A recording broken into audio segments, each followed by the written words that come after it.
Today I'm going to debunk 7 dropshipping myths that we hear come up all the time from people thinking about joining our course.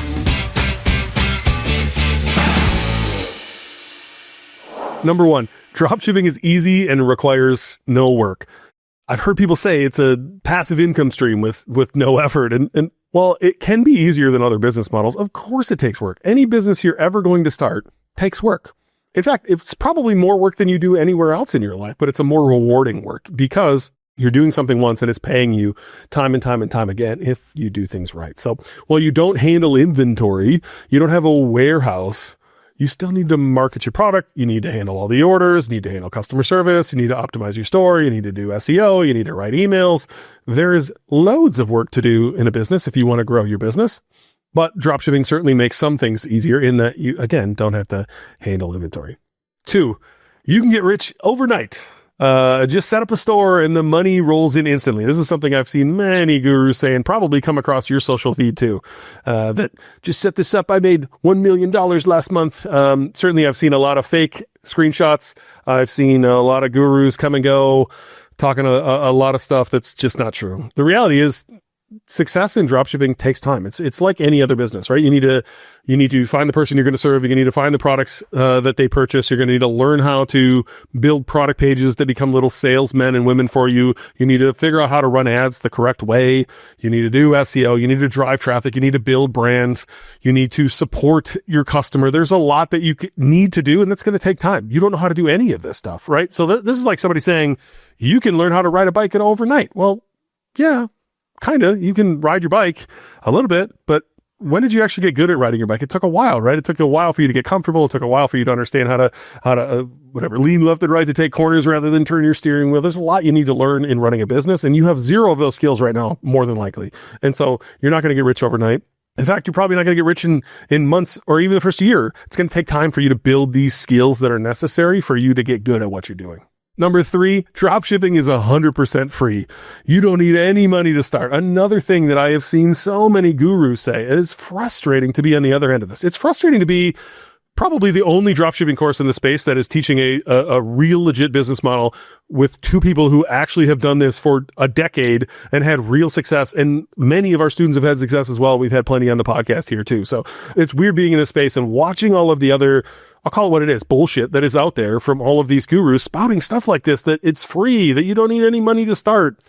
And while it's true, you don't need to buy any inventory up front, which is like a big bonus of this business model, you still need to invest in setting up your store, running ads, doing marketing. And we've talked through this, right? You can start for, under $500 and you're going to need an advertising budget on top of that. It is a minimal starting cost, but you don't need any money to start as a fallacy. That just doesn't exist anywhere. Number 4, you don't need customer service. Since I don't handle the products, I don't need to worry about customers. This could not be more false. In fact, your edge as a dropshipper is the customer service. So when we're selling products, which we teach here, we teach high ticket products from brands you've definitely heard of. You're not the only one selling these, right? In some cases, the brand themselves is selling them. In some cases, you could find these products at Home Depot or Lowe's or Costco or Amazon. Likely you're going to find them at other e-commerce stores online. So you're not the only one there. So what sets you apart? Why does someone buy from you instead of buying from someone else? This is a common retort I hear from people saying that dropshipping doesn't work. Well, that's simply not true, right? Do you buy all of your products from one location? Do you go direct to the brand to buy everything? Of course not, right? There are stores that bring value, and customer service is one of the places you can bring value. If you went to Amazon to see the same pellet grill, the $1,500 pellet grill, versus went to yourpelletgrillstore.com, can you call Amazon and ask questions? If it's not on the product page on Amazon, are you ever going to get an answer about any of this stuff? Of course not. Amazon's going to ship it to you quickly. They're going to side with you in every instance possible. They're never going to side with the actual brand selling behind there. That's not Amazon selling. It's a brand or a person just like me selling that stuff behind you on Amazon, by the way. But on your site, you're going to have hopefully way more documentation. You're going to write the articles necessary. You're going to help someone through the customer journey. You're going to help them understand the differences between pellet grills. You're going to pick up your phone when someone calls and talk them through their solutions. You're going to help them solve their problem. It is a big, big difference that you can have in your business versus most businesses online. And in fact, most niches, markets that we see some of our students go into, they're competing against people who aren't answering their phone either. Not just Amazon, right? It's your direct competitors who don't do good customer service. So saying you don't need customer service is very false. And in fact, the better customer service that you do, the more you put yourself out there, the more you solve problems for your ideal customer, the more sales you're going to get, the better you're going to do. Number 5, the supplier handles everything.